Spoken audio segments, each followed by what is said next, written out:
Hey guys, how's it going? Hope you're doing well. My name is Crown, and today I'm going to read you some very interesting stories that I hope that you're gonna love. And now, without further ado, let's go!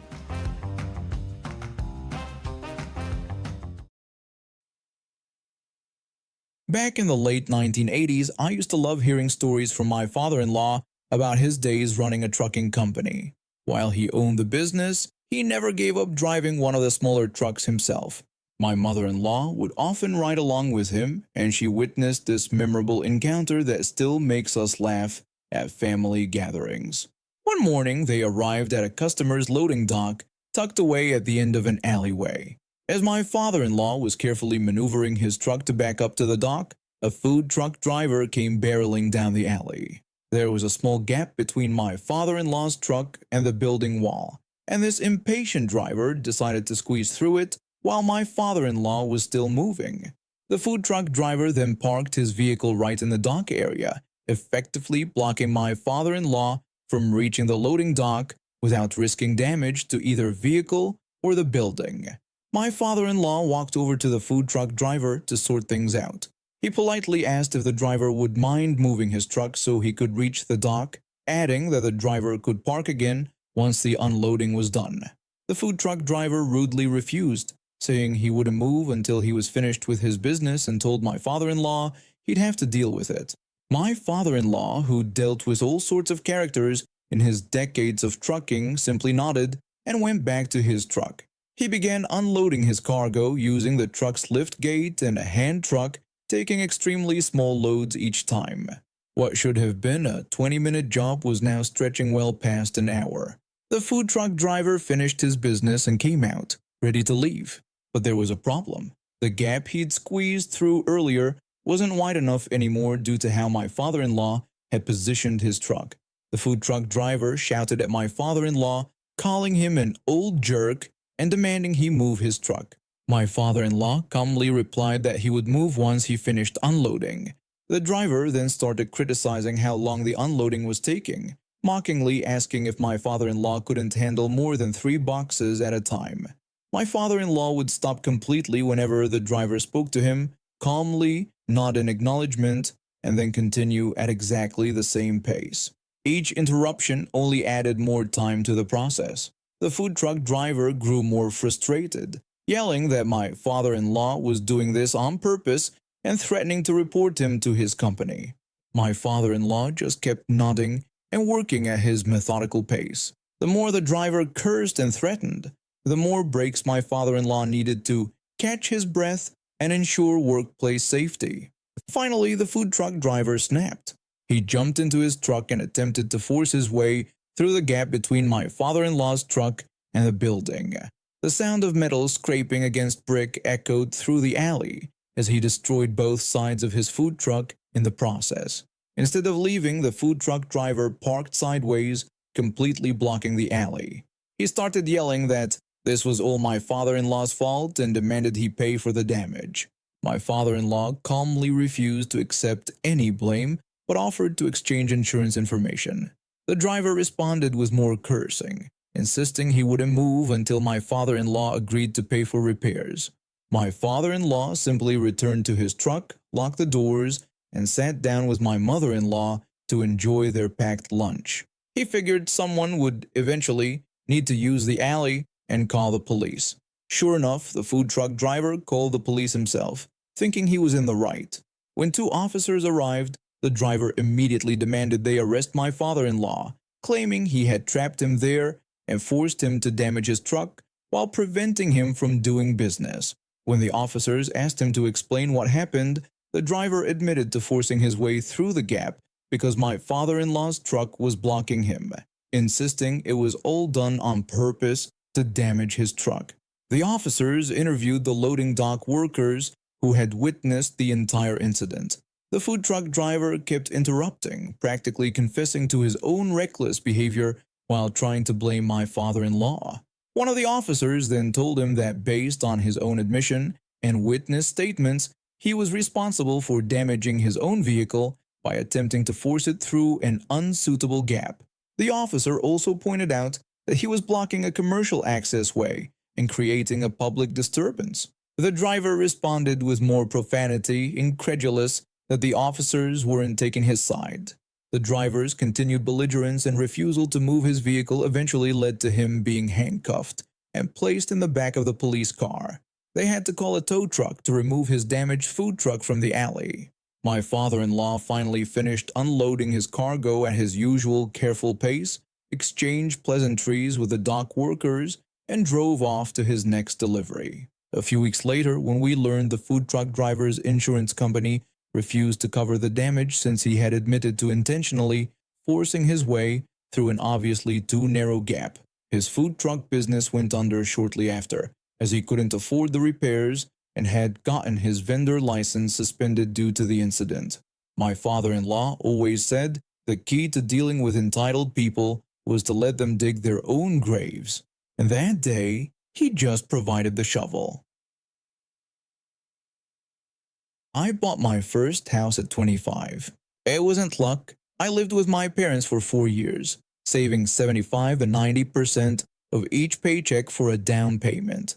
I also built up my credit to get an amazing interest rate. The housing market had just dropped, and I found a perfect property, 2,500 square feet, 3 bedrooms, 2 bathrooms, on an acre of land, with 2 3-car garages. The previous owner had passed away, and her daughter just wanted to sell quickly. I got it for $190,000, putting down 20%. My boyfriend moved in after proposing, and we were planning our future there. Then his friend and the friend's wife needed a place to stay. They lived on a mountain, but after a storm washed out one of only 2 access roads, the traffic became unbearable. They'd been staying with the wife's sister, but it wasn't working out. Since we had a spare bedroom, I offered to rent it to them so they could save for their own house. The friend had a tragic past. His previous wife, son, and sister died in a car accident on that same mountain. He'd been severely injured, and it happened right before they were about to buy a house from his mom. Everything was fine until they got divorced. The friend stayed on as my tenant, then started dating someone new. His new girlfriend used a wheelchair due to spina bifida. She moved in a week after their first date, and that's when things got weird. The girlfriend claimed she was on disability after quitting her customer service job. She'd talk about wanting to go back to school but conveniently forgot important paperwork. Instead, she just watched TV and played video games all day. When my boyfriend got a dream job 50 miles away, we decided to sell the house and move closer. I gave my tenant 6-month notice. That's when the entitlement started showing. My tenant first asked if I would sell him the house for $150,000. I explained that was just what I owed on the mortgage and I'd be losing money. He then offered $200,000, which I also refused, explaining that was just what I'd originally paid for it and I'd made improvements since then while housing prices had gone up. He tried to guilt me by saying his girlfriend loved the place because it was perfect for her wheelchair, with its mostly accessible layout and wide hallways. I simply told him to find something in his price range if he couldn't afford this house. He then mentioned how his mom had let him have her house for half price, as if that would convince me. I had to tell him I wasn't his mom, the house was appraised at $280,000, and that would be my asking price. I told him he was welcome to make an offer once it was listed. The girlfriend tried manipulating me too. She'd make comments about wanting her own garden and space for her dog, hoping I'd feel bad and sell cheap. Then they stopped paying rent. My tenant claimed his employer wasn't paying him, showing union grievance paperwork. This went on for 3 months, but I noticed they were still buying expensive things. A new smartphone, fancy restaurant meals. In the 4th month, they suddenly claimed parts of the house weren't wheelchair accessible. I reminded them the girlfriend wasn't even on the lease and had overstayed her welcome as a guest. My boyfriend's mom had done some car repairs for them, buying parts and lunch, which they never repaid. When she confronted my tenant about it, he ignored her. She was like a mother figure to him, so she emailed saying she was disowning him over his behavior. By the 5th month, my tenant tried claiming I'd wronged him a year ago over some maintenance work. I served an eviction notice. He tried arguing that I couldn't evict his girlfriend because she was disabled. I had to remind him that she was just his guest. If he goes, she goes. I told him he had 3 days to pay at least half the back rent or I'd change the locks. They moved out 2 days later. My boyfriend and his mom showed me that while I could win in court, legal fees would cost more than the unpaid rent. So I took the loss. My tenant had apparently pulled the same stunt with another friend years before, claiming it was just a misunderstanding. He lost a lot of friends over this, and those relationships are permanently damaged. Now when we see them at parties, they know exactly why people keep their distance. I'm convinced his girlfriend masterminded this after finding out I owned the house. The timing was suspicious. They stopped paying rent right after she learned I was the owner. They didn't just lose money, they lost an entire support system of friends who would have helped them through tough times. No amount of rent money could buy that back. I guess you could say it all started when I was a kid. My mother was always convinced there was something wrong with me, dragging me to doctor after doctor for every little sneeze or cough. It kind of rubbed off on me, you know? By the time I was in my 30s, I was spending more time in waiting rooms than at my actual job. Every week it was something new. One day I'd be convinced I had a rare tropical disease. The next, it would be some obscure genetic condition. The doctors kept telling me I was fine, but I knew better. I could feel it in my bones, literally. Something was wrong, and these so-called medical professionals were either too incompetent to figure it out or deliberately hiding the truth. I started doing my own research, hours upon hours online, reading medical journals, watching surgery videos, joining support groups. The more I learned, the more convinced I became that the entire healthcare system was just one big money-making scheme. They weren't interested in actually curing people. They just wanted to keep us coming back for more expensive tests and treatments. That's when I had my breakthrough moment. If they wouldn't help me, I'd help myself. I started small, ordering basic medical equipment online. You'd be amazed what you can get shipped to your house these days. I converted my garage into a makeshift operating room. Sure, it wasn't exactly up to hospital standards, but at least I knew everything was clean. My wife found out what I was doing when she came home early one day and found me attempting to perform an endoscopy on myself. She freaked out, demanding to know what I was doing. I tried to explain that I was finally taking control of my own health, but she just kept screaming about how I was going to kill myself and that I was being insane. I fired back that what was really insane was letting medical vultures keep profiting off our suffering, insisting they were all in on it. She tried to get my brother involved. He showed up the next day with this intervention-style speech prepared. He told me things had gone too far and that I needed professional help, though he made sure to specify he didn't mean the kind I was trying to give myself in the garage. I accused him of being one of them, asking how much they were paying him to keep their secrets. He seemed confused, asking what secrets I was talking about and saying I wasn't making any sense. That's when I laid it all out for him, about the big pharmaceutical companies, the insurance companies, the whole corrupt system. Word got around in some of my online support groups about what I was doing. Soon people started reaching out asking if I could help them too. They were just like me, failed by the system, desperate for someone who would actually listen. I started offering my services. Nothing major at first, just minor procedures. But as my confidence grew, so did my ambition. That's when this guy showed up, said he had all the same symptoms I did. He seemed nervous, but they all were at first. I performed what I thought was a perfectly good appendectomy. Sure, there were some complications, but that happens in real hospitals too, right? Next thing I know, I'm being served with legal papers.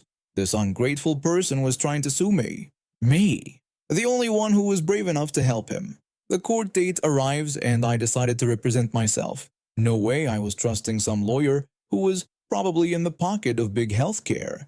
The judge asked me if I had really performed unauthorized surgery in my garage. I explained that I had performed a necessary medical procedure in a facility of my own design, using techniques I had researched extensively. The prosecutor pointed out that I had no medical license, no formal training, and that I had operated on someone in a garage. I defended myself by talking about my thousands of hours of self-study and how I'd watched every surgery video available online, declaring that I was the real victim here. a victim of a system that forces people to take desperate measures. The judge warned me that I could have killed someone, but I shot back that the healthcare system kills people every day through negligence and greed, and at least I was trying to help. I thought I made some pretty compelling arguments, but apparently the judge didn't see it that way. I got sentenced to 5 years in prison, plus mandatory psychiatric treatment. The irony is, now I'm getting more medical attention than I ever did before. Turns out I did have some issues, just not the kind I could fix with a scalpel and YouTube tutorials. While I was in prison, my wife found all my medical equipment and sold it for scrap. Said she was doing me a favor, all that investment gone. Though I guess it doesn't matter now, they won't let me near anything sharper than a plastic spoon these days. And you know what's really funny? That guy who sued me found out later he never even had the symptoms he claimed. He was working undercover for the medical board the whole time. They've been watching my online activities and sent him in to bust me. Talk about a setup. But I guess that's what happens when you try to fight the system. They always find a way to shut you down. Still, sometimes when I'm sitting in group therapy, listening to everyone else talk about their delusions, I can't help but wonder if I was onto something. Maybe not about the DIY surgery part. Okay, that was probably a bit much. But about the healthcare system being broken? That part I still stand by. Just maybe next time I'll stick to writing strongly worded letters instead of picking up a scalpel.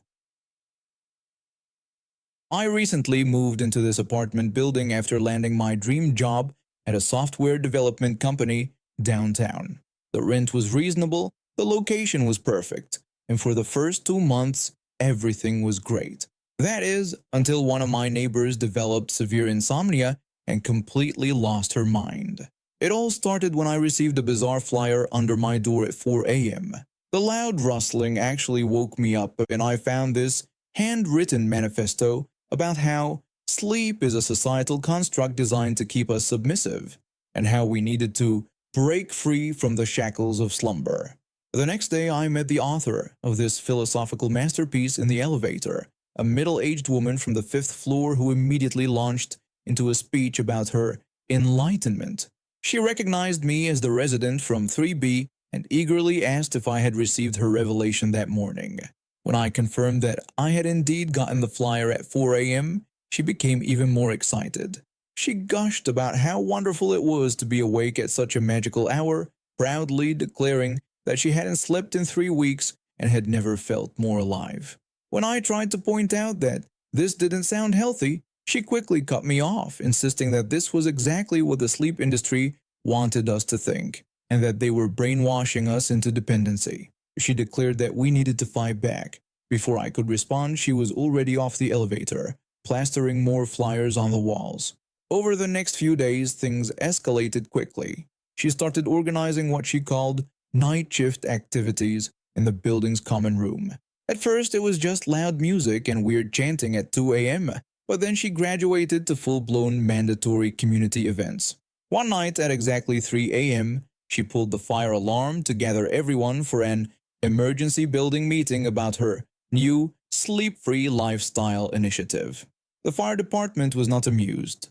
The building manager tried to explain to her that she couldn't pull the fire alarm for meetings, but she insisted that this was more important than any fire, claiming that the residents were suffering from mass sleep addiction and nobody was doing anything about it. When a resident from 4A complained about having work in the morning, she berated them, calling them sleep addicts who always made excuses and accused them of discriminating against the enlightened ones.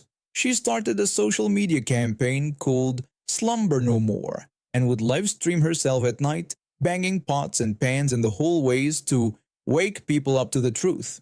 She even tried to convince local coffee shops to stay open 24/7 to support the awakened community. The breaking point came when she installed industrial-grade floodlights outside her window, pointing them directly at other apartments to help others break free from their sleep dependency. When the building manager tried to stop her, she accused him of being part of the big sleep conspiracy. She started screaming that we were all pawns of the mattress industry and needed to wake up. The building manager finally had enough and called a real meeting at a reasonable hour to address the situation. He told her that her behavior was disturbing the peace and violating multiple lease agreements. She immediately cried discrimination and threatened to sue for sleep shaming. When I pointed out that she had been harassing residents and destroying property for weeks, she just got more worked up, claiming she was trying to save us all and ranting about how she had started the petition to have scientists find a cure for sleep addiction. She insisted they were going to change the world. The situation finally resolved itself when she tried to organize a midnight meditation flash mob in the building's parking lot. She accidentally sat on the hood of a police car that was responding to noise complaints, and her subsequent meltdown got her a mandatory psychiatric evaluation. Turns out severe insomnia can indeed make you lose your mind. She was admitted to a sleep clinic for treatment, and the building finally returned to normal. The last I heard, she was writing a blog about the oppressive nature of circadian rhythms from her treatment facility, but at least she's getting help. The building manager installed better security cameras and changed the fire alarm system to require key access. We also got a new building rule specifically prohibiting unsanctioned wake-up calls and anti-sleep propaganda. And now we have reached the end of today's stories. Thank you for watching, and see you next time.